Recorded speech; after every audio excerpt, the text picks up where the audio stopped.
Naisip mo ba na ang mga pagpapala ay swerte lang? May mas malalim pa sa bawat magandang bagay. Kahit sino ka pa, ang pag-ibig ng Diyos ay sumasaklaw sa lahat, walang kondisyon, walang pinipili.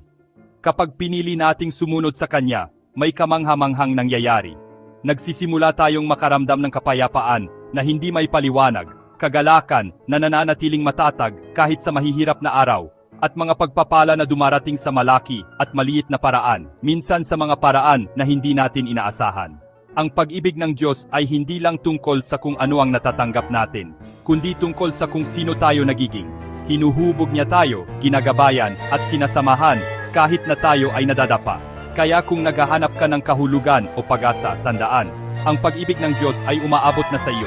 Magtiwala, sumunod, at panoorin ang iyong buhay na umapaw sa hindi inaasahang pagpapala.